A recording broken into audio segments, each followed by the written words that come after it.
Good morning, everyone. What's going on? Phil here. Welcome to the PreStream podcast for Monday, the 27th of June, 2022. We have a lot to talk about today.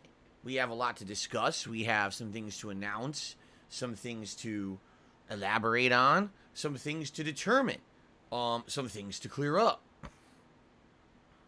Yeah, that's a lot of stuff. So, this podcast should be pretty informative for all of you. I welcome you here. It's a lovely Monday morning. Oh, yeah. For some of you, you're starting a new week. For others, it's just another day. It's pretty much just another day for me. You know, my weeks end in the middle of the week. I have my day off in the middle of the week. So the rest of the week is just kind of like a continuous flow. Not necessarily a weekend for me like there used to be when I had a 9-to-5 job, right?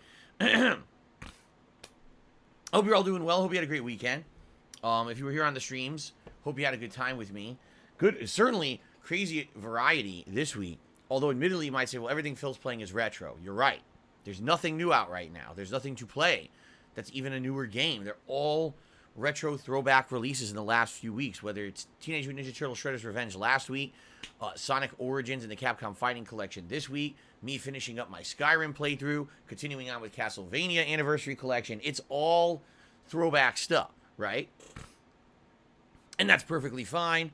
I really appreciate those of you who are here chilling with me every single day for no matter what I'm playing, right? Right now we are in a retro mania mode, and there's not much that can be done about that. Although, admittedly, soon we're going to be starting up a viewer's choice playthrough based on your nominations and votes, which we will talk about right now. Why not just get it out of the way, since this is something very pertinent that we need to talk about and get people engaged in, okay? So, for the last 3 weeks,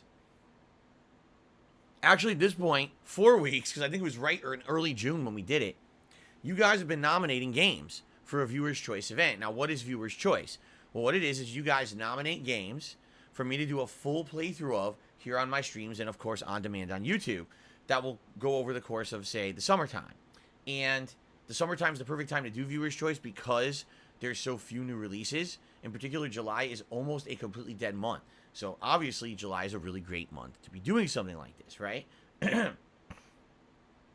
And so, both viewers and members, channel members, people who had become a channel member in the month of June, all were nominating games for the last several weeks. And I finally got a chance yesterday to sit down and tally up the votes, all right? So, to clarify and elaborate and clear the air, all right? Yes, there were some games that were nominated that were just not eligible. I told people I don't do MMOs. I don't do online multiplayer experience games. I don't do, excuse me, certain franchises and certain games that I've totally written off and said that I wasn't interested in. So if you nominated any of those, you wasted your time. But I've explained this a million times. I've tried to put it in the rules as much as I can, but some people just don't listen. For example, people trying to say, oh, play Catherine Full Body. Catherine, the game that when I played it as a new release over 10 years ago, I hated it. I loved the plot. I liked the anime-ish art style because at that time I had never played a Persona game or anything like that. So I thought it was kind of unique. It was like an anime that's also a game. But I hated the gameplay of that game. I never want to play it again. I toughed my way through it the first time. Why would I want to go back and play a puzzle game that I know I didn't enjoy and don't ever want to touch again? So every idiot who nominated it, I mean, boy, I don't know what to say. You just don't listen. Okay? And a few people, oh, play old school RuneScape. Okay, no, I'm not playing MMOs. I've already explained a million times why that's not viable with trolling and other issues. It's just not going to happen, okay? So, there was a million different nominations. Let me tell you, oh my God. I think both on the member side and the viewer side, there was over 100 unique nominations that I had to sift through, okay? Some commonalities, definitely. And some games that came this close to being nominated, if they got like one more nomination, they would have made the final poll. But once the dust cleared, 5 games came in as the winners to make it to the final tally, okay? Now, I will say this. One game did get eliminated, even though maybe it could have been viable originally when it had been announced and we had been talking about it, but since the game has since been released and we know what it is, it's not viable anymore. The game I'm talking about is Mario Strikers Battle League. This was a game that I was actually going to play as a new release in June, but we found out as it was being released, they didn't put any real single-player content into the game. There's no story mode. There's no campaign. It's just, oh, if you want to go through like an arcade-style mode, like it's an arcade game, you can do that, but there's no point because there's no story to it. Or you just play people randomly online. It's well and good, but what if you don't necessarily like competitive soccer or football and you wanted to play it as a first-party Nintendo game? Oh, they didn't bother with that. Oh, well then I'm not bothering with your game. Like, it's actually like lack of effort. They didn't put any offline content in the game. Reminds me of Street Fighter V's launch. So, why on earth would I buy a full-price $60 Nintendo game just to play it a few times online? I'm not going to play it like Street Fighter. I'm not going to put tons of time and effort into learning it and trying to play it competitively. And I also don't even like soccer. So why in the holy hell would I care about this game? So some people did nominate it, but the thing is, I checked and all the nominations were actually before the game even came out. No one knew what the game was. By the time the game came out and everyone knew what it was, people didn't really care anymore. So now, here's what made the poll. You ready? I'll actually bring it up because I want to read live. I want to read what some of the polling results currently are. So first of all, members, people who are channel members, all right, nominated Batman Arkham Asylum Remastered from the Return to Arkham Collection that I purchased several years ago. If you remember, it was the summer of 2020, was it? When we were playing Batman Arkham City Remastered. And it was a really fun playthrough. And as I was playing it, that was actually one night when all of us got in on getting PlayStation 5, which was really special. That me and a bunch of viewers all were able to reserve a PS5 together via Amazon. That was really a really cool thing that happened, okay? Now, when I bought that collection, it also included Batman Return to Arkham Asylum Remastered. And so I always said, hey, whenever you guys wanted it, I'm down for that. You know, let's see what happens. And, you know, some people have mentioned it over time, but it is what it is. You know, finally now, the members nominated that more than any other game. So, that is the members' choice pick. If that does win this viewer's choice poll, that'll be played on PS5. Of course, it'll be the PS4 version, upscaled to PS5. Will it run any better? I don't know. It would be nice if it did. But there you have it, okay? Now, the second game. Zelda 2, The Adventure of Link. And the reason I think that this one got added to the mix is because recently we were going through the Nintendo Switch Online as I was playing some retro games over there. If you remember recently, I just played The Legend of Zelda Link to the Past, right? I think people really liked that playthrough and had a nostalgic feeling about it. In addition, as I revealed to everyone, I have never played Zelda 2 at all. Zelda 1 I played a little bit of over the years. I think I actually owned Zelda 1 on like Game Boy Advance at one point. I never beat it, never did a playthrough of it. But Zelda 1 is pretty much more of the same of Legend of Zelda Link to the Past, top-down action. While Zelda 2 is a unique game. It's a side-scroller with very challenging gameplay, and a lot of people always say it's one of the more challenging games on the NES. So, it's unique, it's interesting. I kind of get why people might want to see it, okay? Fable Anniversary Edition. Now, I played Fable Anniversary Edition when it first came out many, many years ago. I want to say it was on the Xbox 360. I think. It could have been on Xbox One, but I'm almost positive it was at the end of the life cycle of the Xbox 360 is when I played it. Okay? I like Fable. I think it's a fun franchise because it doesn't take itself so seriously and it has a lot of humor elements to it. Now, why people would want to see me do Fable again? Probably number one, because I haven't played a Fable game in a really long time. There hasn't been a new one to play, so I'm not surprised that there may be some interest in seeing me go to this franchise. And also, when you play Fable games, you can play them in different ways. Now, I don't remember my original playthrough, but obviously what we could do is go back to it and see how I did it, and maybe try to do different choices in another playthrough. Of course, now I'd be playing it on Series X, which probably makes the game look ridiculously good compared to the original run that I did many, many years ago. Okay? So, that's in the running. Also, Jack 2, in this case, I guess there's 2 versions of Jak 2 available on PlayStation Plus Premium. One would be the live streamed PS3 version from the HD collection, but then there's also another version that's a downloadable version from PS4. Now, I never played that one. Obviously, I'd be down for either. I think the reason Jak 2 is because everyone knows it caused me so much pain in the past, about a decade ago when I played it. Remember how difficult that playthrough was for me? So, I think I know why people want to see it again. And then the last game, excuse me, Bioshock Infinite, originally on the Xbox 360. Now, obviously, it would be played on the Xbox Series X, I believe. We probably played whatever version is available, upscale. I think it was included in the Bioshock Collection, so I'd play the version that's in the collection, but upscaled, obviously. Now, I only played Bioshock Infinite once ever. I thought it was a really, really good game when I played it as a new release in 2013. It was one of the biggest releases of the year, and that was also when I had just started Direct Capture. Some people complained there was big audio issues in the playthrough, and others just always wanted to see me do it again, because I haven't played a Bioshock game in so long, as a lead-in, because they are developing a new Bioshock game right now. So, some pretty good choices, although admittedly, I'm shocked that these are kind of the games that made it in, because, I don't know, like, none of those are recent games, right? Like, it's not like, oh, people nominated and voted for a game that Phil's never played before, and it's a game that's a hidden gem that he missed, and we'd really like to see him play it. It's more like, these are kind of all throwback games. Now, what's hilarious about this is, I see people in the stream chat right now, and people in the comments of the poll saying, oh, I don't like any of these choices. Okay, so where the fuck were you for over 3 weeks when I kept telling you guys to nominate games? I'm sorry, but you have zero rights to complain about the listing if you didn't nominate a game.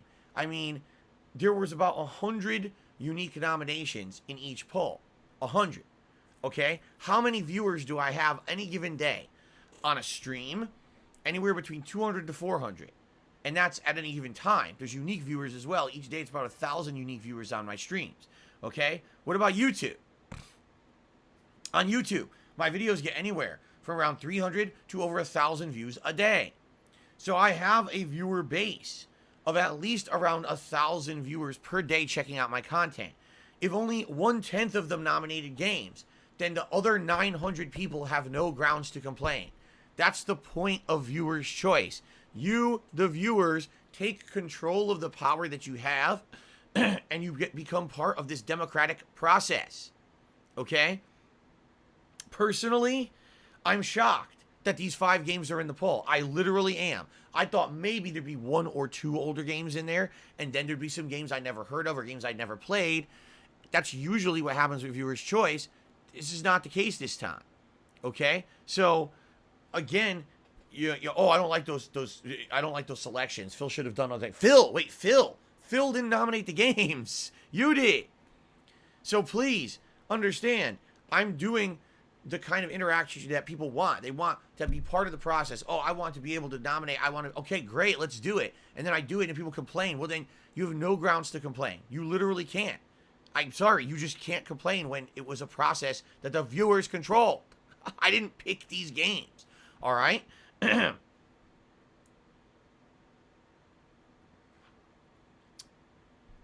Okay, now, Finn, just stop bitching. I don't want to hear a single bitch out of you because people are going to nitpick. Oh, you said Mario Strikers. Fuck off.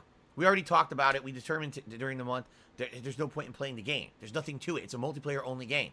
Doesn't even have a campaign or story mode to finish. There's no start or end to the playthrough. It's a waste of time. Fuck off. Okay. So, the voting is now live. Where can you vote? Go to the main channel page of DSPGaming.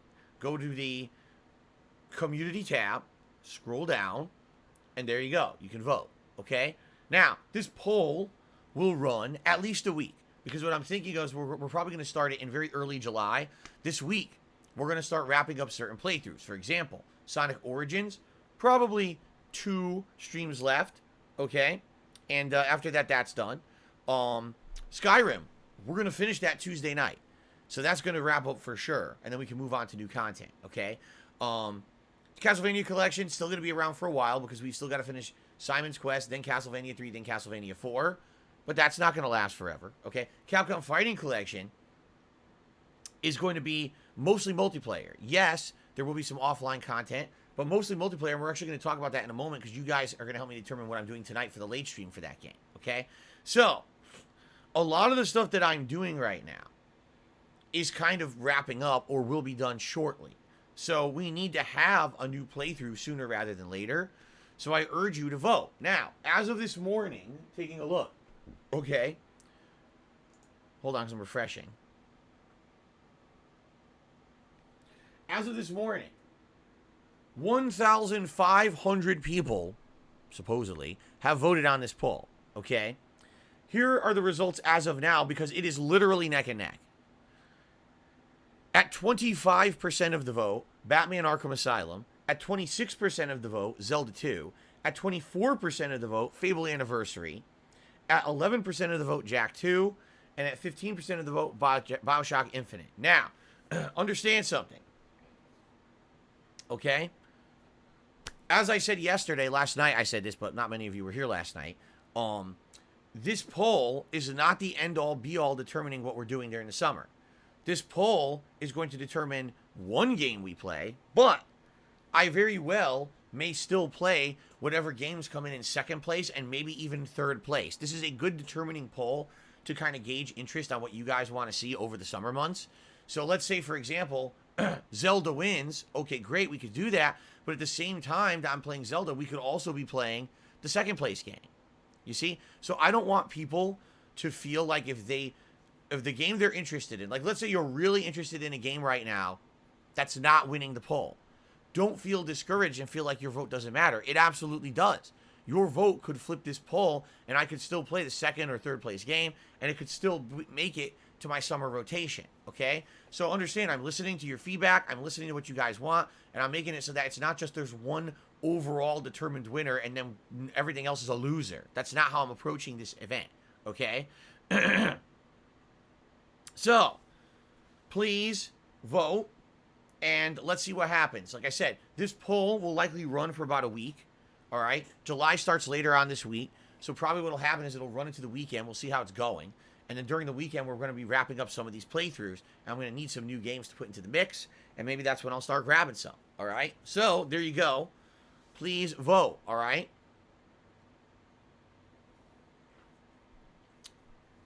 Bo Billy, you really have absolutely no concept of what you're talking about. Someone just said, you should do a poll with every single nomination available.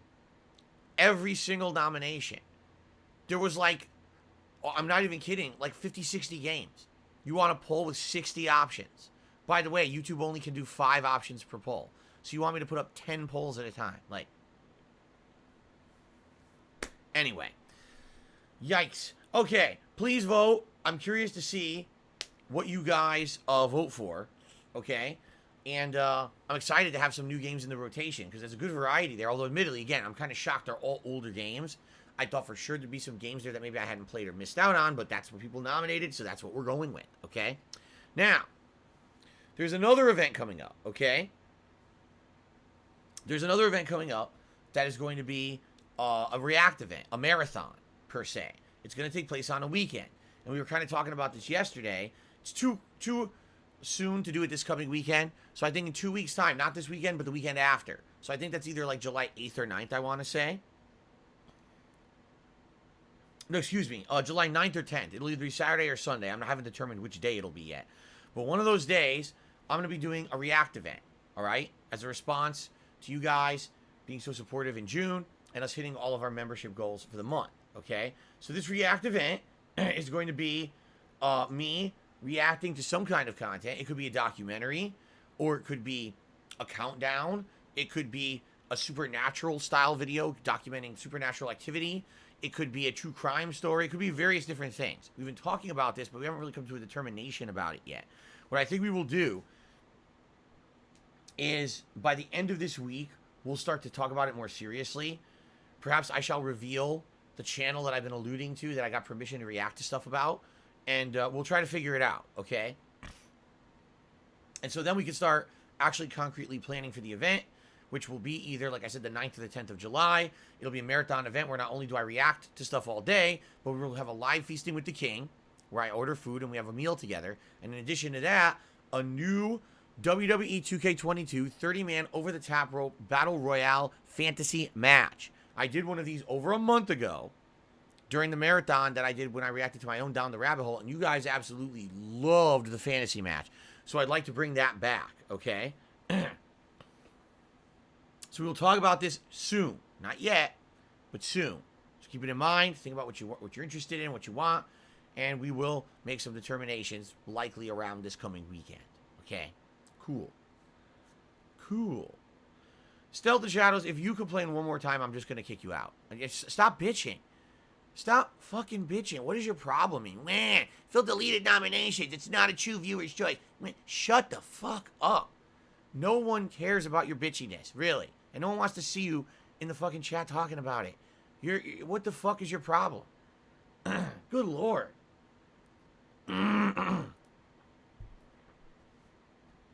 Get a clue. Okay. So, my nose itches. Okay, Bo Billy, goodbye, you fucking idiot. I don't even know why I address it. Whenever I just see it, I should just kick the people right out. Why, right?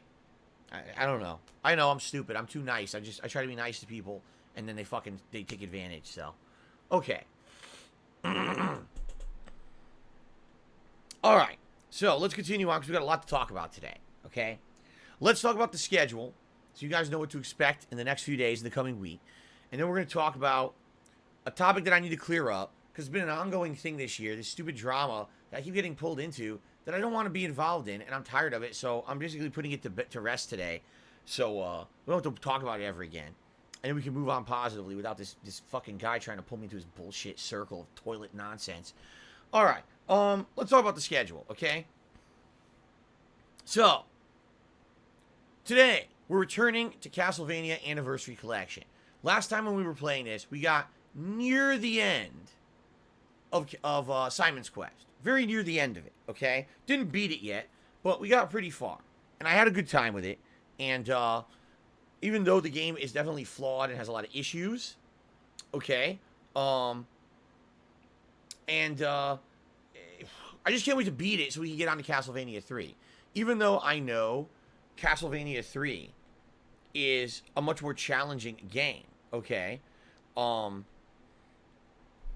It's more fun because it's more traditional. It's side-scrolling. It's typical Castlevania action. Simon's Quest just has too many fucking RPG elements in it that just derail the game. It doesn't feel like a Castlevania game half the time. And it's so cryptic, you don't know where to go, what to do. People have been helping me, obviously, and that's why I got so far, okay? If there weren't people helping me, I never would have gotten this far, and I probably would have been stuck a million times in this playthrough. I think there's 2 dungeons left, so hopefully if you've played Simon's Quest and you know what to do next, you can help me out, and we can wrap this up and start Castlevania 3 today, okay? And by the way, I absolutely cannot wait for the awesome music of the game. I absolutely love the soundtrack of Castlevania, all right? Then, on the late stream tonight, this is what I need you guys' help determining. We're doing more Capcom Fighting Collection, the new release that just came out on Friday. However, would you guys like to see some more fun online multiplayer, all right, like we've been doing? Or would you like to see me take a break from that and do 2 hours of offline content where I play through the campaigns of the games I haven't played before, for example, Red Earth, Cyberbots? It's up to you. I leave that to you. You can determine what you want. I want your feedback, all right? I'd be down for either, all right? I think either one would be fun to do, but I obviously want to do stuff that you guys want. I don't want to just be doing stuff that I want, and I really enjoyed the multiplayer over the weekend. I think it would be fun to do more. At the same time, I know some people were looking forward to me doing the campaigns of these games, and I haven't done them yet. Okay? Looks to me like most people are saying right now multiplayer, although Zen Shuriken did say Red Earth. Some guy says the offline is boring. Let's see here. Quark says the fun is online. I'm not trying to be sarcastic or anything. Multiplayer is fun when serious. Phil is involved in it. I see. Although now Galactic Reptile says we want Red Earth. You see? All right, so give me your opinions. Looks like right now at least the majority of people who just answered in chat wanted multiplayer. But tonight I'll also try to gauge interest. Right now, since I'm leaning towards multiplayer, honestly. But let's see what people want tonight. Okay. All right, so that's tonight's stream, 6:45 p.m. Pacific time, more Capcom Fighting Collection. Tomorrow, my final consecutive streaming day of the week, first stream is going to be more Sonic Origins. We're going to do the second half of Sonic the Hedgehog 2, my favorite Sonic game of all time. We're heading into some really good stuff. Apparently, there's a whole secret area or level that's been added now. So, I don't really know how much that adds to the game or if it's going to extend the length of the game or not. But we're going to do Sonic 2, and then when that's done, then we start Sonic 3 and Knuckles, which is the combination of Sonic the Hedgehog 3 and Sonic and Knuckles into one amalgamated game. Apparently, it's really long. People are saying it's like maybe around 4 hours long, which is pretty long for a Sonic game. So likely, there's going to be at least 2 more streams of Sonic Origins. One to finish Sonic 2 and start Sonic 3 and Knuckles, and then the second one to finish Sonic 3 and Knuckles. Okay? And then, tomorrow night on the late stream, it is finally here. It is the conclusion of Skyrim. After 6 months of this ongoing playthrough, about 140 hours of gameplay, we're finally going to finish Skyrim tomorrow night. All right? It is. That's it. All we have to do is the main story. There's a Dragon Priest mask to get during the story. Then we trade all those in to get the final mask, and then you beat the game. So, the big finale tomorrow night. I hope you'll be here for it if you can. If ever you watched this playthrough in the last 6 months and you had a good time, hope you'll come by and chill with me and support the playthrough in the finale of Skyrim. All right? Now, I'm off from streaming on Wednesday. Here's the deal. Once Skyrim is done, we now have opened the schedule up to another RPG.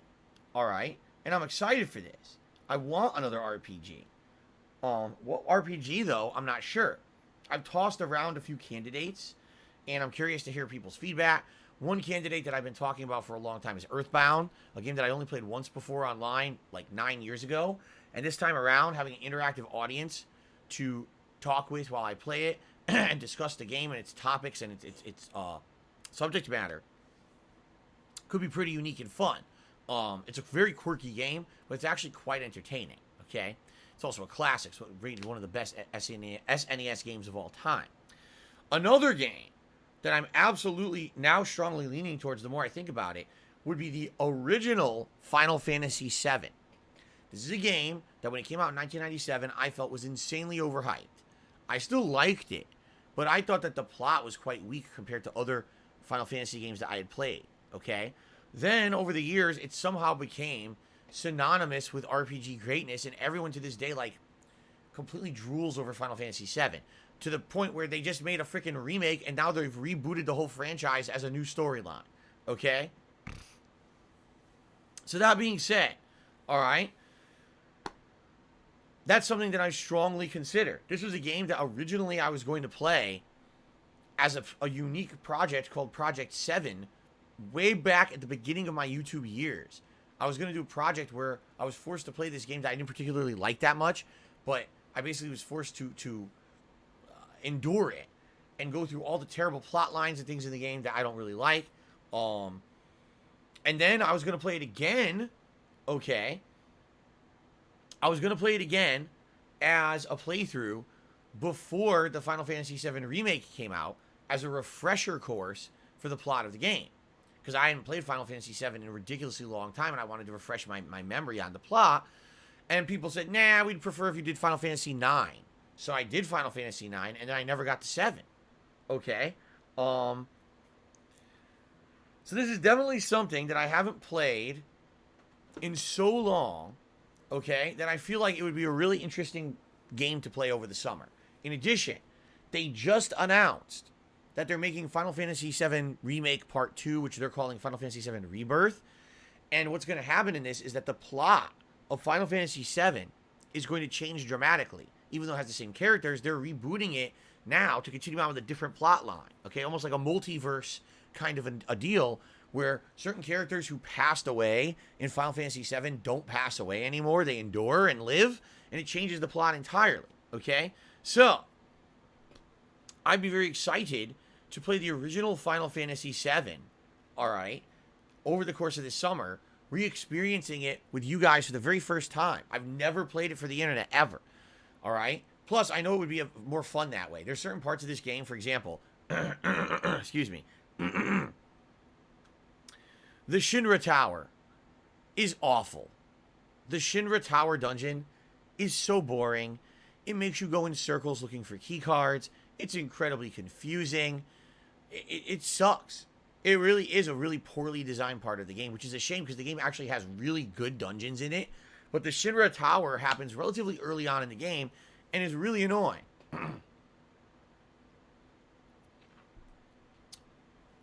So, I know there will be opportunities for us to have a great playthrough here with the interactions and things that we'll have during it, as opposed to me just playing it for myself and being like, oh, I hate this part, right? In reality, I love a lot of the game, like the gameplay, the actual combat. I really like it. I think the combat of the game, the turn-based system, the limit breaks, the materia system, I like that a lot. That was my favorite part of the game, was the actual gameplay itself. When I played Final Fantasy VII, I completely beat everything in it. I got the golden chocobo. I fought all the unique weapons, emerald, ruby weapon. I beat them all because I wanted to basically be like complete the game because I liked the gameplay elements that much. Okay, so this is my other idea for an RPG for the summer. So I'm thinking Earthbound, Final Fantasy VII. So that's my ideas for now. Okay, if you guys have a better idea for an RPG style game for the summertime, keep in mind, an RPG that I can beat over the course of the summer is what I'm aiming for. I don't want to start playing a game that's going to end up being so lengthy that we can't beat it by the fall, and now it ends up unfinished. I don't want that. I want an RPG that we're going to be able to wrap up within a month or two, and therefore it'll be completed, and it'll feel like a fun playthrough that we did as a fun summertime downtime project, okay? So, let me know what you think, all right? And no, I'm not playing Strangers of Paradise. If I'm going to play a Final Fantasy game, it's going to be Final Fantasy VII. I'm not doing Strangers of Paradise. Okay. Grandia, someone's recommending. Okay, I don't know much about it. I played Grandia 2 on PC a million years ago, and I really like Grandia 2, but I actually don't know how lengthy the Grandia series is or how I would play those. So, wow, holy shit, that was really bad. Excuse me. Ross G says Secret of Mana, Chrono Trigger, Earthbound. We already played Secret of Mana. That was remember they remade it. I already played that. I would love to play Chrono Trigger. 100% love to play Chrono Trigger. I don't know how. It's not on the Switch. It's not on the Wii U. It's not on like any modern console. I don't know how to access it. I don't have access to Chrono Trigger. If I had access to it, I would play it. I love it. I want to play Chrono Trigger again. I only played it again once like 10 years ago. And I love that game. But I can't play it on PC. I don't have access to playing stuff on PC now with my capture setup and everything. My CPU is already almost maxed. I can't do that. All right?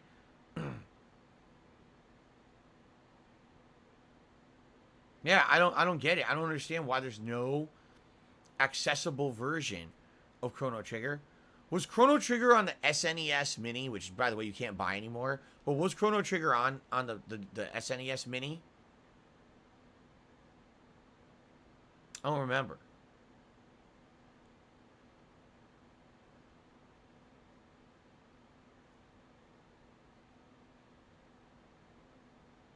I don't have an SNES Mini. No, it's not on there anyway, I'm being told. Never mind that. Doesn't even matter. It doesn't even matter. Okay. All right, anyway. So, if you guys, please give me ideas for an RPG, or if you like the ones I mentioned, let me know which one you would like. I'm down for that, and we could start that, potentially. We could start a new RPG as early as, like, this coming weekend into next week. Because once Skyrim's done, we have an open slot. Okay? Fair enough? Okay. Now, Wednesday I'm off from streaming. When I return on Thursday, which will be June 30th, we're doing a new game. It's Cuphead, the Delicious Last Course expansion DLC.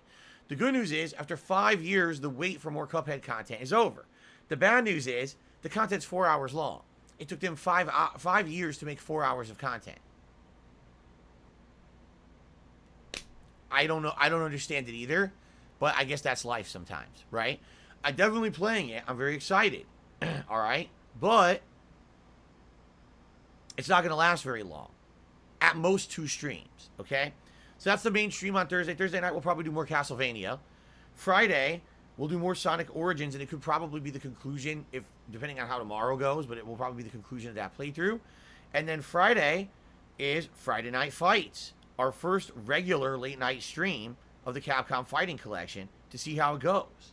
Okay? So that is what we're going to be doing for the rest of this week into the weekend. And like I said, depending on how things go this week, all right, we're going to have Cuphead. We're going to maybe start up a new RPG playthrough. All right, we'll see what happens. Fair enough. And you guys are voting on viewer's choice. So we'll give it to the weekend. We'll see how the polls are doing. And that might be determining what we do next as well. Okay? Fair enough? All right. I see some people also recommending Star Ocean.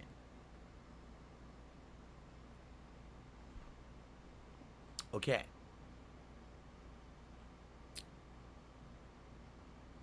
Okay.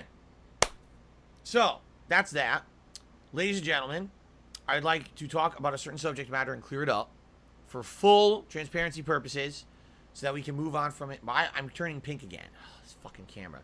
Let me fix that, and then we'll get into this next topic. Okay?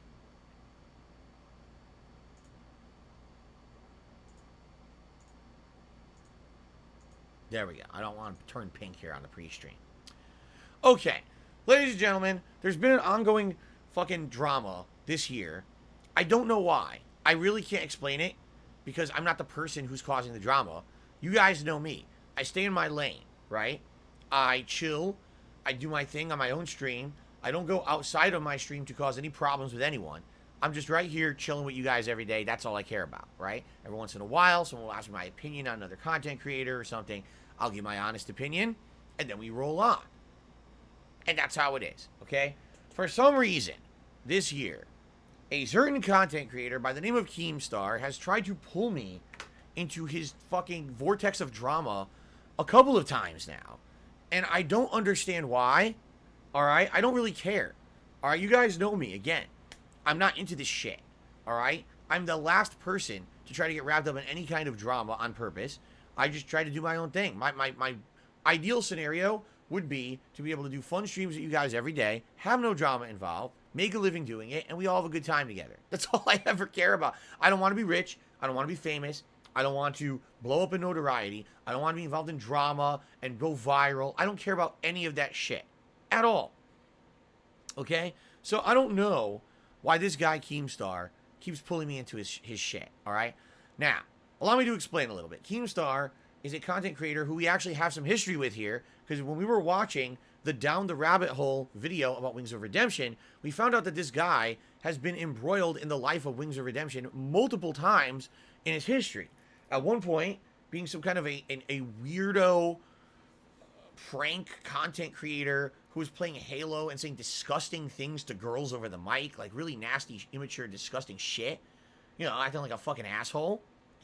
And then apparently later on, he started covering drama for the internet. And so every time Wings got caught up into drama, he got pulled onto his show or whatever. And, you know, if you want my full opinion of that stuff, all right, you go check out my Down the Rabbit Hole commentary. You know, I reacted to the Down the Rabbit Hole on Wings of Redemption. And I'll give you my opinion on all of that. Okay, we're not going to go into that today. But outside of that, I have zero interactions with this guy. Okay, many years ago, excuse me, in 2016, when I had my infamous incident, he did a news story on me and the incident. It lasted all 5 seconds, all right? And then actually behind the scenes, one of his people, which I don't even understand because I don't think it was an employee. I guess he has people who just do shit for him for free. Figure that one out. Reached out to me behind the scenes and said, "Do you want to be on Drama Alert?" And I was like, "For what?" And they were like, "Well, you were a topic yesterday. You know, you want to be on there to react to the story of what's going on with you." And I was like, I don't think there's a story here. Like, it was something stupid that happened. I'm laughing at it and rolling with it. There's no drama here. I'm just like, I'm going to dispute that it happened. I see there's no topic here. Why would we, you know, what are you talking about? And the guy goes, "Oh, okay." And then I literally just never heard back from him ever again. Okay? And that was it. For years and years, I had zero interaction with Keemstar. Zero. I don't care about this guy. And it's the shit he does. Now, you guys know, it's not just Keemstar in general. I don't like people who make his style of content, all right? Someone who just sits there and looks up dramatic stories, gossip, tries to basically cause problems or profits off of the misery of others. All right? You can look at me and my history on YouTube. 14 years. It's all there. It's public. My ups and downs, my highs and lows. We've gone over a lot of that history recently in videos such as me reacting to my own Down the Rabbit Hole video, and also me reacting to the video from John and Howard from 2015 where they basically did a giant hit piece on me. Okay? So I've tried over the years to not only fess up to the mistakes that I've made in the past, all right, but also to improve upon them. And I feel that today, as a content creator, you know, the kind of person that I am is a lot different than the person from back then that people had a lot of issue with, right? I'm not doing those very messed up things, saying the stupid things that I used to say and do. I'm not doing shock value content anymore. I don't do shock content anymore. I got rid of that. It's out of my repertoire. But the content style I do is very different. And I feel is meaningful to a lot of people. I mean, I get told every day that what I do is meaningful. Please keep it up. And, you know, they appreciate that I've been doing this for 14 years and I just keep going despite all the hardships that I've faced. And I really appreciate that. I do. I appreciate that people somehow find positivity and inspiration in the fact that I keep going. Okay? So that, all that being said, you can look at all the shit that I've done over the years, all the toxic, negative shit that I've done in the past and I've fessed up to, and you could look at it at face value, all right? But I don't think that anyone would ever argue and say, the stuff that Phil has done has ruined someone's life, or Phil has really benefited off of the misery of other people, right? Like, when you look at the body of work that I've done, yeah, I've said and done some really stupid things, but I don't think anyone could actually say Phil had a concerted effort to either hurt others and profit off of it, or to partake in drama, gossip, and things that could cause misery for others to make profit, right? The stuff that I do is very much in my own lane. I'm making content here on my own channel. I stay to myself. I don't fuck around with other people, right? And I'm happy to be able to make a living doing this the way that I love to do it and the way that you guys like as well, right? It's certainly never going to explode. It's never going to become super popular again. It's not going to go viral again. It is what it is, right? And I'm happy with that as long as I can stay where I am and maintain the level that I have, right? But I don't want to hurt other people to get ahead. I don't want to make content that's really nasty and negative. And you know, when I did the react video to Wings of Redemption's Down the Rabbit Hole, I wanted to make sure it was okay with him. And he said it was okay. That's why I did it. I'm not going to go out of my way to make content that's going to hurt others. That's the last thing I would ever want to do. If I'm going to leave any kind of an impact on this planet, I would hope that it's going to be a positive one in the long term, and people will look at a big picture and say, oh, what Darkside Phil has left on Earth is something positive that we can laugh and smile at and have a good time with. Now, oh my God, this guy literally misery, drama, pain, nastiness, oh, but he's rich, right? I hate to say it, that's Keemstar in a nutshell. Take a look at any of the shit he fucking does, right? And tell me that it has any kind of intrinsic good moral value. And not just him, but anyone who does that kind of content, that drama, react style content, that fucking news that's not really news, it's actually gossip, and it could actually ruin people's lives and reputations. You tell me where the value is in that and how that's benefited anyone, right? That's my opinion. And by the way, you can disagree with my opinion. That's okay. It's okay for people to have differences of opinion. If you like Keemstar or Review Tech USA or other people who make that style of content, you have the right to do that. And far be it from me to tell you, you're not welcome to like what you like. Okay? Personally, I don't like reality TV, like the old shit they used to do, like Jackass, and then the fucking shit that's happened over the years with things like the Kardashians and shit. That's like the lowest bar of content for me. It's garbage. But people love it. It's super popular, and those people are filthy rich, right? So far be it from me to act like a know-it-all. Like what you like, okay?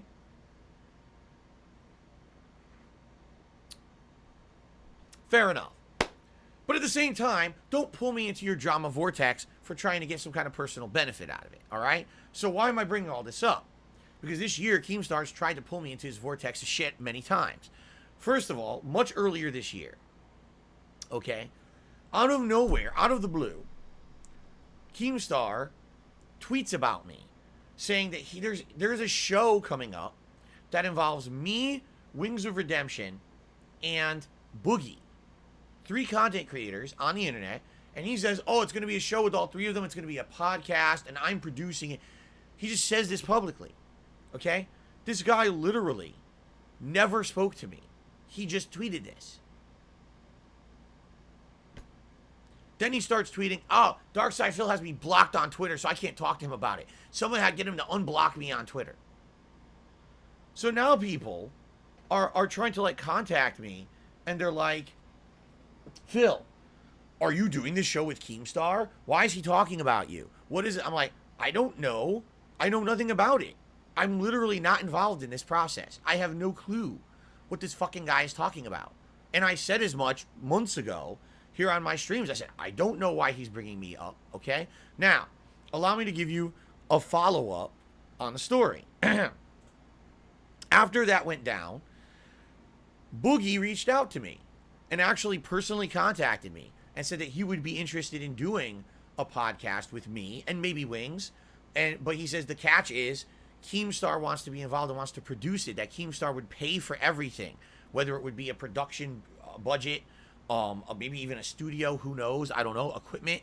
But basically, he wants to produce and promote the show, but the show would be ours, okay? And I was very honest with Boogie and transparent. I said, listen, I have nothing against you. I have nothing against Wings. If you guys ever wanted to just sit down and shoot the shit and have a conversation or do a podcast or whatever, I'm sure we could talk about it and we figure it out, all right? But I'll be honest with you, I want nothing to do with Keemstar. I don't see why he has to be involved in this equation. What the fuck does he have to do with anything? Right? Like, why does he have to be involved in it at all? Why does he have to have any personal benefit? It's a podcast. A podcast is simple. You could simply set it up and we can make a call online and have a call where the three of us are just talking. Why the fuck does he have to be involved? I mean, anything he gets involved with is going to be over the top, dramatic, toxic, negative shit. I don't want to deal with that. And that's pretty much where we left it. Never really had any other follow-up on that topic or anything like that. It just was left there, okay? So obviously the idea is dead. It's not happening, right? I refuse to do it. Now, that was many months ago, all right? So I would say probably about 3 weeks ago, a month ago. I don't even remember exactly when. Oh, by the way, I should say this. At one point, I did unblock Keemstar on Twitter. Here's why. I'm thinking, if this guy actually wants to reach out to me and talk to me about anything, he would, like, DM me on Twitter about it. Because I think that's what he was complaining about, was because I had him blocked on Twitter. He had no way to DM me about issue, or not issues, but anything. So, all right, fair enough. This guy doesn't, it's not like he tweets about me all the time or whatever, so I don't care. I'll unblock him. It's not going to be a big deal. So I unblocked him on Twitter at one point. Okay? So, then I wait, and basically, I don't hear, nothing happens. We're done. The drama's over. Okay? The drama's all done with. Okay, good. Whatever that podcast idea was, it's gone. It's shot. Who gives a shit, right? All of a sudden, I want to say it was about a month ago. I'm not exactly sure when. I'm sure people could look it up because it was him doing this on Twitter again. He tweets out and he says, oh, I've noticed that Darkside Phil unblocked me on Twitter. He's saying this on Twitter. I've noticed that Darkside Phil has unblocked me on Twitter. Well, I have a business proposition for him. Someone get him to DM me on Twitter.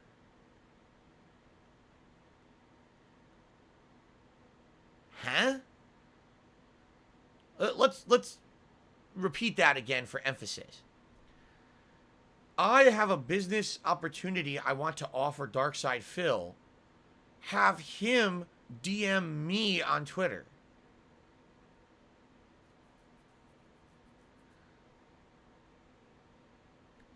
In business, if you have something you want to talk to someone about, don't you contact that person? This would be like, I'm a talent, right? In this case, I'm considered a talent, right? I'm a content creator. I'm a talent on the internet. You want to have a talent involved in a project that you want to do. You reach out to the talent. Not the talent has to reach out to you. What are you talking about? I don't know why you want to contact me. I don't know what this is regarding. I don't know if this is anything I ever want to be involved in, especially because I don't like Keemstar as a person or a content creator. Why do I have to contact this guy? I don't understand. So I ignore it. This guy starts harassing me on Twitter. He's sending multiple tweets out. Darkseidfield needs to contact me if I have a $50,000 signing bonus. And he'd be an idiot if he doesn't contact me. He keeps tweeting about it like 2-3 times. I guess he tweeted about it. And so finally people are contacting me on my stream that day. Are you aware that Keem wants to talk to you? Why don't you talk to Keem? All right. I don't know what the fuck's going on. I have no idea. So finally, during that day, at some point, I think I was on a break of my stream, and I just happened to open Twitter, and I see this guy has tweeted about me a couple times. All right, I just want him to shut up. So I do DM him, and I say, what is this? What are you talking about? Why are you talking about me? Okay? I'm going to paraphrase, because apparently people are under the impression that if you read a private message word for word, it's very rude, and you shouldn't do that. I mean, I learned my lesson from the John, Rambo, and Howard situation. If you didn't see me react to their video recently, they called me out for me reading text messages live on a stream and revealing private information. I'm not going to do that. I learned from my mistakes. What I will do is I will paraphrase, okay? Paraphrase what the situation was. So, in a nutshell, Keemstar says to me that he has an idea for a show, all right? This is not what a lot of people thought it was. A lot of people thought that he wanted me involved in some kind of weird content creator celebrity boxing event. That's not what it was. I guess that's something else he is doing or was doing and it failed or something. I don't know. I don't follow the guy. I don't fucking care. But it wasn't that at all, okay? It was something different, okay? And it had something to do with a show he wants me to either host or be heavily involved with. It wasn't clear. Okay, he's saying that he wants to pay me $50,000 as a sign-on bonus for this show. Okay, that's all I know. That's literally all he said. Now I was like, okay, well, I don't know if I want to be involved. Can you give me details? Let's talk.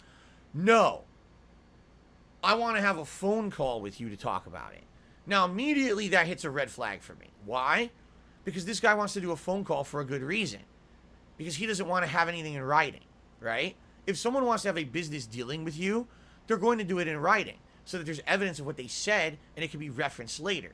He wants to have a phone call with me so that we can talk and he can say shit that later on he can claim he never said. I'm not stupid, okay? I mean, really, honestly, I'm not born yesterday. I know how people are. I know that's why he wants a phone call. This has happened to me in the past when I used to talk to contacts at Machinima, contacts at Curse. They would literally say, oh, let's not talk here. Let's have a phone call. So that later on they could claim that the phone call didn't happen or didn't happen that way. Now, Swaggin says phone calls can be recorded. You're right, except that's wiretapping. And unless you talk on both ends and agree to people recording it, it's actually completely illegal in the United States to record a phone call and then use it as evidence of anything. It's not submissible in court, and it's actually a crime depending on what state you live in. Okay? So, I know why he's doing this. I'm not stupid. All right? So I say to him, listen, why can't we just talk about it here? We're already talking. In this DM on Twitter, we're talking. Why can't you just give me the data now? Tell me what the show is. Tell me the criteria. Tell me how you want me involved. Tell me the pay. Tell me all of it right now so we can know what we're talking about. No, I want to have a phone call. Why are you dicking me around like this? Let's just have a fucking phone call. And he's talking to me like this too, like he's swearing, and he's being completely unprofessional in the way that he's handling this whole thing. Now I'm like, no, wait a minute. He wants to enter into a business arrangement with me, but he wants me to reach out to him in order to even talk about it. Then he doesn't want to put any of it in writing. He only wants to talk on the phone. Right. Already there's several red flags that are coming up in this process that are saying you'd be fucking stupid as shit and crazy as fuck and desperate as hell to get into any kind of a business arrangement with this gentleman. Okay? So, even then, just for the fact that I said, let's at least give the guy a chance, because I've never had any personal relationship with this guy before. Let's have the phone call. All right? So, I basically talked to him and I said, all right, here's the deal. I'm a busy streamer. I have double streams every day. On my day off, I'm not available because I spend it with my wife.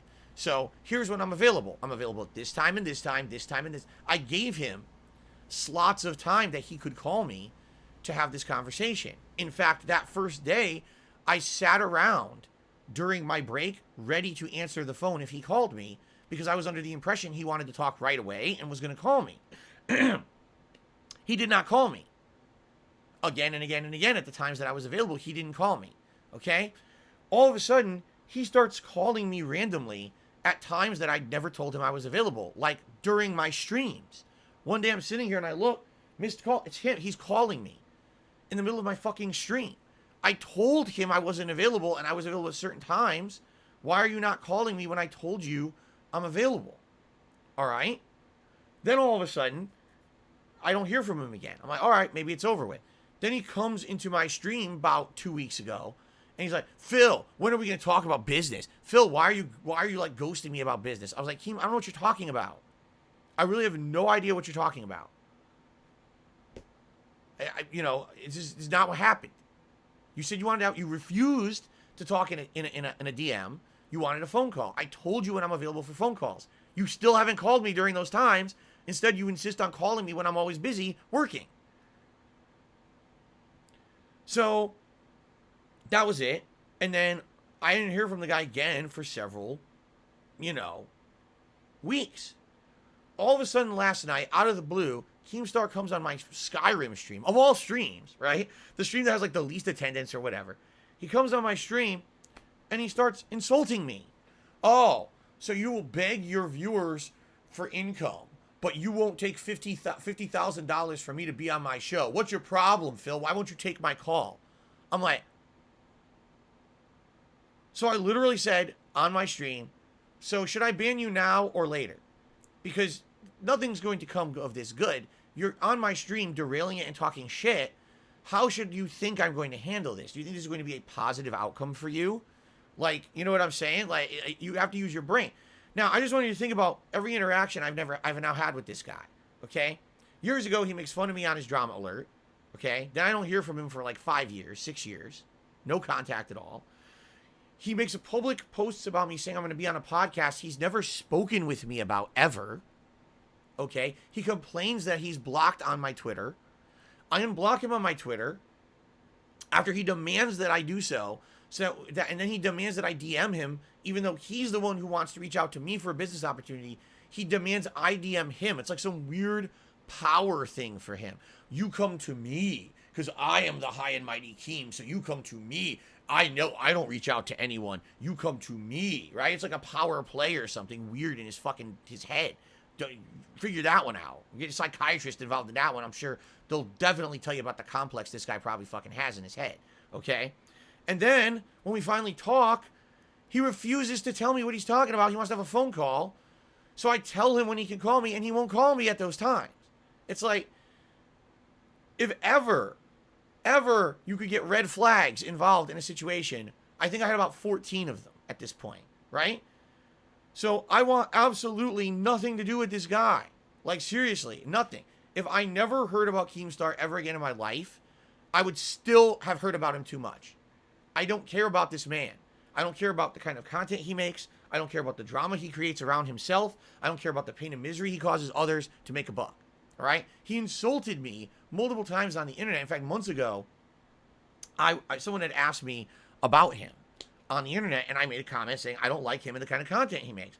And he made a comment on his Twitter, a video, saying that I'm at level 1.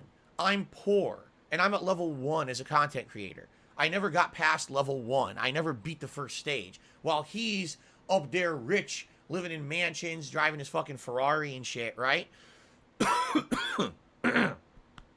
This is the shit that he says about me publicly. Yet then he wants to have a business arrangement with me. Like, what? Right? So here's what I have to say. And this is how I'm going to end it. I promise you this, everyone. I will promise you this. I will have no further involvement with this man. As of right now, this is a statement I'm going to make. All right? It's going to be the final statement I have to say on Keemstar.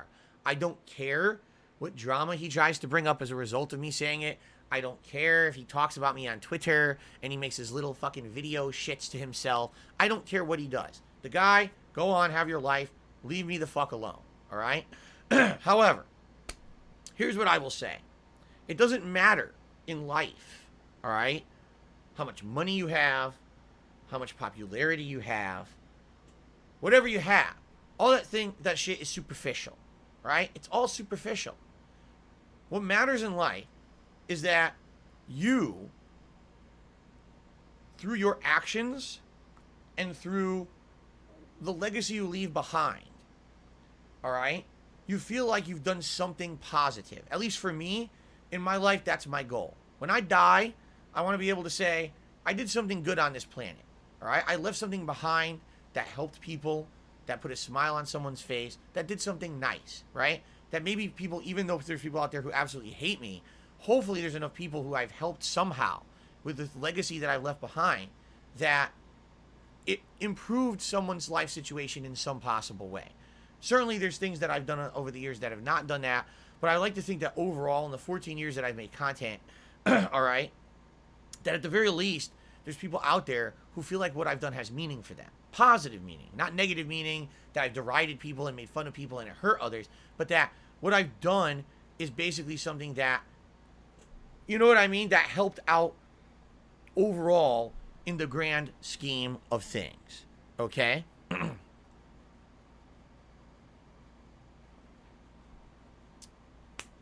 And that's all I care about. Really. I don't care about the glory. I don't care about the popularity, the celebrity, the money. How many times over the years have I told you guys, I had all these opportunities to sell out, especially when I was a big YouTuber back in the day, and I had way more popularity than I do now. I had all these opportunities to completely sell out like lots of other content creators have. How many content creators do you constantly see them playing games early, getting the early access, plugging the shit out of a game, having to put hashtag ad in all their content? I was in that group that I could have done that. I refused. I said I want to make meaningful content for my audience. And guess what? Direct result of those choices have put me where I am today. Every week I tell you guys how money's tight, right? And I'm honest with you guys. It is. Every week my money is tight here. Currently right now, the reason that I'm still financially in a hole is because I owe tons of back taxes to the federal government that I'm trying to slowly pay off, but it's going to take me a long time to get to a point where I'm not like that anymore. It sucks. And that's because of the choices I made. Now, I could have made a lot of sellout choices over the years that would have put me in much better financial position. But I didn't do those. I felt like I was doing the right thing. Okay? $50,000 is a lot of money. Right now, if I got $50,000 for something, it could be life-changing. I'm not exaggerating to tell you, if I made $50,000 right now, I could immediately get rid of that financial burden that's on my back. The back taxes and all of that. It would put me in a much better financial position moving forward. I'd have a safer future and more secure future for my family. Okay? I'm just being honest and transparent with you guys. It would help me out tremendously to take a payday like that. All right? But when I sat down, I thought about it. And by the way, it's not just me making these decisions. It's always a family effort between myself and my wife. I want to make that very clear. I'm not someone who feels like I'm the guy in charge and I'm the big shot and I need to make all the decisions around here. Every choice is between the two of us, because that's what happens when you're married. You share your life and you share your responsibility. So when this was going down, I told Kat about it the entire time. We had these conversations, and we came to the conclusion together that despite the fact that $50,000 could help us dramatically, it would put us from the, what do they say, from the red to the black. It would get me out of this back debt that I can't catch up on and pay, and it would put me back in a place where now we could look at positively to the future. Fuck, $50,000, we could probably go on a honeymoon, which we didn't get when we got married 3 years ago. We could probably improve everything of this business. I could immediately buy a new PC, upgrade my setup and all that, right? That's a lot of fucking money. So it's a serious thing to consider, even if you hate the fucking guy who's involved in it, who's claiming he's going to give it to you, all right? But I'm sorry, all right? I'm sorry. I have to think that there has to be something to be said for standing by your guns, sticking to your guns, and sticking by your morals, all right? Yeah, if I did business with Keemstar, I'd feel dirty, man. I would feel like I would feel like I took blood money. Like, This guy's money is made on the misery of others. Literally, the content he puts out is harmful. Every piece of content that's drama, that's hearsay, that's rumor, slander, defamation. Multiple people over the years have come out and said the things he have done have concretely hurt people. He doesn't take mental illness seriously. He said things and got stories wrong that hurt people's reputations. So why the fuck would I want to be involved with this guy? Right? Even if it's life-changing in a positive way for me and my family, why would I ever want to get wrapped up? And by the way, it really is a rabbit hole that once you fall down it, you probably can never get back out of. Because if I got involved with this guy in any kind of a capacity, it could negatively affect me and what I do here on a daily basis, right? It could. It could be that we can't have our fun personal streams anymore. That this all gets lost because now there's so much drama on the internet around me and the stuff that I do with Keemstar. That's all anyone cares about or talks about. And I don't want that. I love what I do for a living. I love you guys that come to my streams every day and we chill and we have these fun personal conversations. And I know you guys love me and what I do because you wouldn't support it if you didn't. For 14 years, I've done this in a way very different. Tell me another person who does things the way that I do it, right? No ads, no shilling, no sellout shit. And it's hilarious that people constantly compare me to people that do that shit when I don't. I literally am the one person who's not doing any of that shit, right? Yet somehow I still get held in comparison. It blows me away. Why, Phil, why is it that you have to ask your viewers for support and help and beg? Why do you beg on your streams? All right? Because I've purposely made choices so that I can not only be true to myself and my own moral code, but that when you tune into any piece of content that I make, you know that this is Phil talking to you in an honest manner, being transparent about a thought about a game or a thought about anything else that I talk about. I've actively tried to keep myself away from anything that would make me commercial, that would make me a shill, that would make me a sellout, or that would make me all about content at the expense of others. And I think that's really how I could really summarize this. Content at the expense of others. If you're someone who's a constant advertisement, you're using other people's time. At the expense of others, you're making a living. If you're someone who just makes drama content, you're making a living on the expense of others. I don't want to do that. I want to make my own content, okay, and feel good about it. And that's why I don't want to ever involve myself in this shit.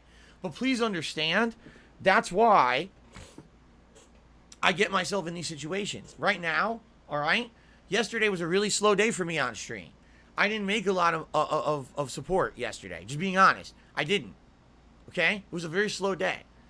All right? Today, I'd like to make up for that. Will I? I don't know. I don't control it. It's you guys and how much you're liking the content I'm doing in a given day, how much you can afford to support that content. That's the model that I operate on. Can you argue it's a begging model? I mean, I guess. Anyone who's crowdfunded on the internet like I am, I guess adheres to that model. And I'm in a situation where I don't have sponsors, I don't have things to advertise, I don't do that purposefully so that my content is different. Okay? That's why. And you could yell at me and scream at me and criticize me and tear me down and say that I'm a beggar and I'm a loser and I'm on level 1. You can say whatever you want, man. Go ahead. Make me feel like shit. Like I don't already on a daily basis, right? Like the fact that I can't go on a honeymoon with my wife, the fact that I'm every week, basically I'm paycheck to paycheck. Like I don't already feel like shit behind the scenes. Go ahead and try to bring me down. You're such a big man for saying those nasty things about me on Twitter, right? You're a Keemstar. You're just such a great, really powerful dude. Really, like you're so cool that you can just stomp on people under you and use them for your own personal gain. It's just a really awesome thing in life to do that, right? I can tell you, there's 0 people who I've ever done that with. 0. Okay? Even when I was at the height of my YouTube popularity. I'm not going to do that. All right? So, maybe you're better than me. Maybe you're richer than me. Maybe you're, who knows, right? I don't know. I don't care. At least I get to be true to myself, and I get to live my life the way I like. And I'm okay. I wake up every morning with a smile on my face saying, today, I get to see my beautiful wife. I get to spend time with cool people on the internet. I get to have fun stuff, and that's my life. I don't have to feel like, oh my God, Look at the people whose lives I've ruined today. I don't have to ignore my conscience every day to put out content to make a buck. You know what I mean? I don't have to do any of that shit. So maybe you could say you're on level 99, I'm on level 1. You know what? It's nice being on level 1. Level 1's a nice, fun place. Play Sonic the Hedgehog. Look at level 1 versus level 8. Level 1's a nice place, man. There's flowers, there's cool animals. I like being on level 1, maybe. Maybe that's what it is that I'm just in my groove at level 1. And I don't care about level 99, grinding away at a horrible life where everyone gets stomped under your feet so you can be on top of everyone. Maybe I just like level 1. It's a cool place, man. Alright? So we'll be here forever. We'll all just be here nice and chill on level 1, having a good life. And you could be out there making mean tweets about people. Good for you. I hope that you have a nice life doing it. Leave my name out of your fucking mouth. Because I don't ever want to hear from you and your tweets from your little fucking Keebler elf tree making your fudge stripe cookies all day. I don't want anything to do with you ever again, or your lawn gnome existence. Just leave me alone, all right? I'm done with you. Oh, no, I hit below the belt. Yeah, you've insulted me a million times. You're short. Okay. All right. There you go. I got it off my chest, and that's it. That's the end of my topic. I'm not going to talk about this guy ever again. I don't care if this fucking guy says anything about me ever again. I'm not going to be involved with him or his content or any business dealings with him. I want nothing to fucking do with this guy ever again. All right? I couldn't be further away from anything else with this guy ever again. I have nothing to do with it. All right? I got my below the belt hit in on him just like he's done with me a million times, so I got one in on him.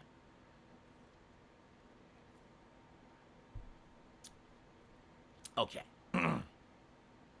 Let him respond. I don't care. And by the way, if he responds, I don't want to know about it. I don't care. He's blocked on Twitter. I don't have to put up with his bullshit. All right? He's blocked on YouTube. I want nothing to do with this fucking guy. Let him make a series of videos about me and prove my whole point that the guy has a complex, right? I am no one to Keemstar. I'm no one. I'm literally a nobody. There's no reason for him to ever bring my name up ever again. Ever. There's just no reason. There's no benefit to him. Nothing's going to happen because I'm never going to be in his content. No one cares about me. So to make drama content about me, people will be like, what the fuck are you talking about? Like, why are you bringing up Phil? No one cares about Phil, right? So any moment that he ever mentions me ever again is just a loss for him, a big L for him, proving that I live rent-free in his fucking mind. Because I'm not bringing that guy up ever again after now. Okay. All right. Let us move on, my friends. All right, let's do some quick shout-outs. And then we'll do a little bit, I guess, we don't... Actually, wow, it's 12:20. How time flies when you're talking about stupid bullshit, right?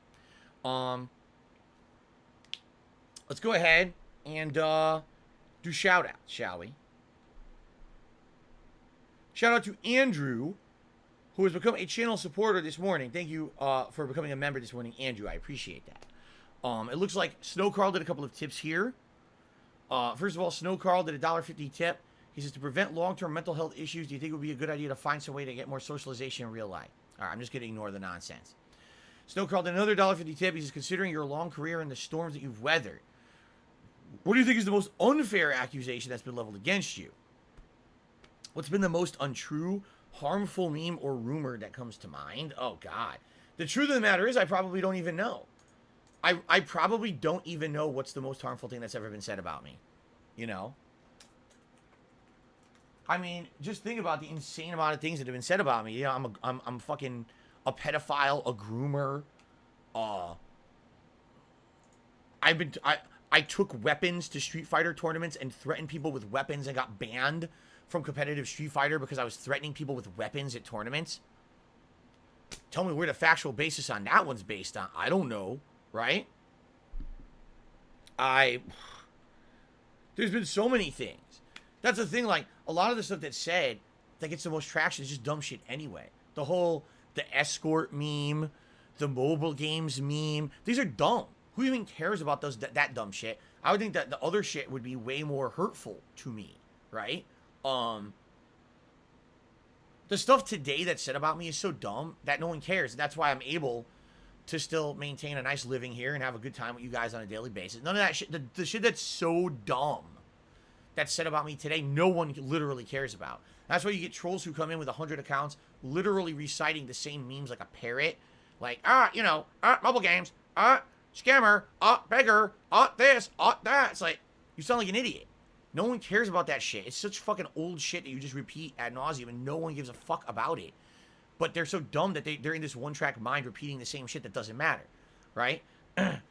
You know what? All right. Here's probably, honestly, what the most harmful shit that's ever been is when people take shit either out of context or from my past, and then they say it like it happened today, and they try to cancel me. Like, for example, bringing up, the video that I did about the Dead Space 2 beta, in 2010, that had jokes about Jewish people in it. That's terrible. And there's jokes about the Holocaust and shit in there. And I should have never made that video. It's awful. One of the worst pieces of content I've ever put on the internet, right? And I regret it to this day. I've apologized a million times for what a fucking idiot I was 12 years ago, right? But people will still show that video to people and say, this is Darkside Phil. By the way, did you know he goes by the moniker, the King of Hate, and he's a racist, and he's a fucking sexist, and he's a pedophile and a groomer, and then they'll just toss a whole bunch of out-of-context bullshit about me at someone or something, and then they try to get me canceled because of it. That's probably more harmful than any of the bullshit, dumb, negative detractor memes that they come up with today. That stuff is like, I could lose my livelihood, and I have, right? Like, I look what happened last year. Streamlabs, out of the blue, won't take tips from me anymore. Doesn't explain why, right? I get kicked out of the Twitch partner program. No explanation as to why besides hate speech. What hate speech? Oh, we don't have to provide evidence of that. Yes, you do legally. You can't violate my contract without explaining why. Oh, well, ghost Phil. Make him sue us for the answers. Great. And then Teespring as well, where all of a sudden my Teespring account was just deactivated. I asked them for a reason. They refused to respond, right? And that was a concerted effort by people to cancel me for shit that I did 12 years ago. Well, I guess at that point it was 11 years ago, saying that was who I am today. It's not. That was mistakes in the past are not representative of someone in the present. You know what I mean? And I will say this too. It's funny how the people who criticize me the most for things like begging on stream are the people who cause me the most harm financially. Why was I not able to be a full-time YouTuber anymore? Because false copyright strikes destroyed DSPGaming, kicked it out of the YouTube algorithm, dramatically reduced the amount of money I was able to make as a full-time YouTuber.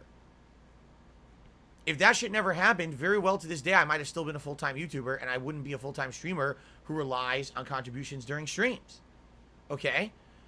Why now am I so financially tight? Well, last year I was doing good. I had all these things going for me. And I even said that there was a light at the end of the tunnel. That if things kept going as well as they were going on Twitch, that likely by the end of last year I was going to be able to upgrade my setup. I was going to be able to start saving up, making plans to maybe have a honeymoon with my wife and do all this positive stuff. And then what happens? I get kicked out of the partner program because the fucking trolls contacted them and harassed them and said all this shit about me and got me canceled. So if they would stop fucking with my livelihood, I wouldn't be sitting here begging on stream like they claim I do. They're the ones who cause the bad behaviors that they don't like. But they don't look in the mirror to see that. Instead, put it all on Phil, right? No, what they want is they just want me to stop. They want me to stop being a content creator. They want me to stop streaming, stop making videos. They just want it all to end so that they can claim some kind of a weird, twisted victory. Like, oh, Phil finally gave in to the pressure and everything from over the year. You know what I'm saying? Samantha says, the trolls made you declare bankruptcy. Did they make me actually physically declare bankruptcy? No. I overspent when I moved out here. But if I had kept making the money that I was making when I moved out here, then likely I wouldn't have ever had to declare bankruptcy. But in 2015, my income went from here to here within 2 months because my YouTube channel was destroyed. And now I had to make giant life adjustments because of it, and I could never stay on top of my financial responsibilities when that happened. Did they cause an effect? No. Were they definitely a huge part of that? Abso-fucking-lutely they were.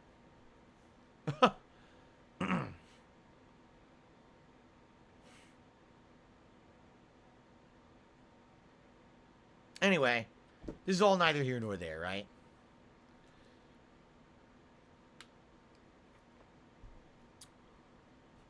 So, guys, if you like me and my content, please support it in any way that you can. Whether it be just simply sitting here and watching the content, liking the streams, that helps. Liking the videos, leaving comments on them, that helps. If you can become a channel member or give some memberships to help out other fellow viewers, that helps. Whether it's super chats, super stickers, that helps. Tips help in the short term and help a ton. That's why we have rewards tied to them. All that stuff helps. If you can support, please do. All right? If me saying this is begging, then I guess I'm a beggar. And you know what? I think I'd rather be a beggar than a Keemstar.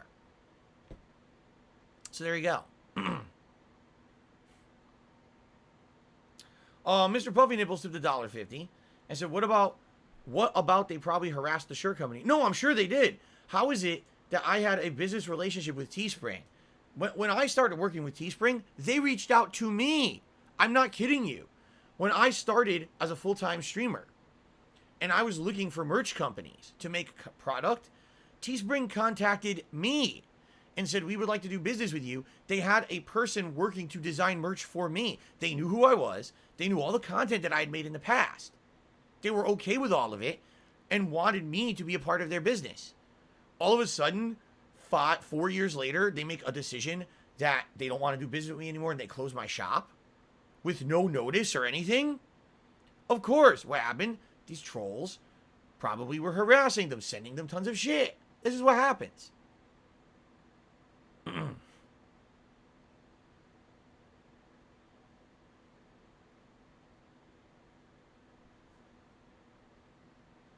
Anyway, again, this is neither here nor there. I really don't, I want to talk about this shit all day. These fucking idiots. Who cares about them?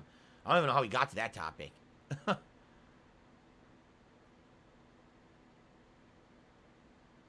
All right. Any last minute questions or anything, or should we end the pre-stream and get started with Castlevania? By the way, I hope you guys can help me because I forgot where we left off. I think are we about to enter a dungeon? I think so. I think we're about to enter a dungeon. And then I think there's one more dungeon to do, but I don't remember. I mean, it's been like a week since I played it, so I'm confused. Excuse me.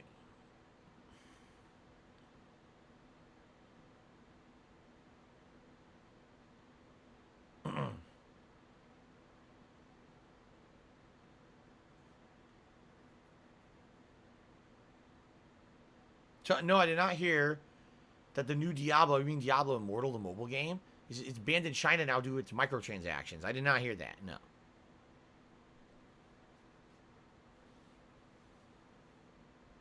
Alex from Phoenix says, could I end this stream by saying that's the bottom line because Stone Cold said so?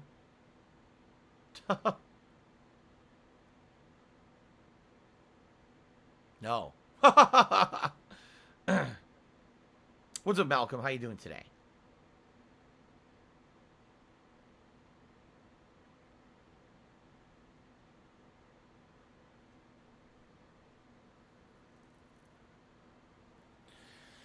All right, I guess. Stretch here. I guess we'll end the pre-stream now. It felt good to get that off my chest because now I can move on, never have to mention it ever again, you know. But at the same time, I do hope that you guys will support today's content. All right, you know, I do. I am absolutely because I'm the kind of person and the kind of content creator I am. You know, that's the thing. I have to rely, you know, on the support of the public to make a living, you know, and it makes me nervous when you have it like yesterday was a very slow day compared to a day that would have been considered not so slow, and I hope that's not a pattern because when you have a pattern now, that's why things get tight and that's why I get nervous about shit, you know.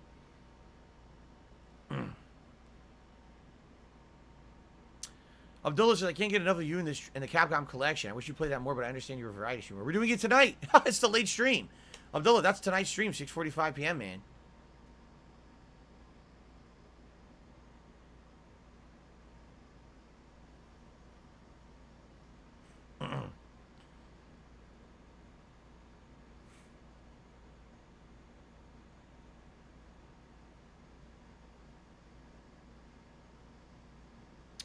I did not see a current trailer for Black Myth Wukong. I saw the older ones, and I thought it looked really good, but I haven't seen anything updated.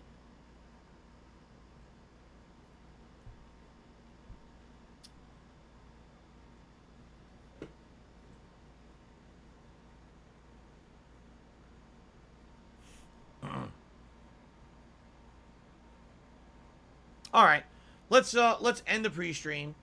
I'm gonna take a quick leak, and then we're gonna start with Simon's Quest. And again, I hope you guys can help me remember. I'm trying to remember what I was doing. I think we're right at the entrance of a dungeon. I think, and want to wrap that up so we can get to Castlevania 3, which is a much better game. Okay, guys. All right, awesome. Thank you.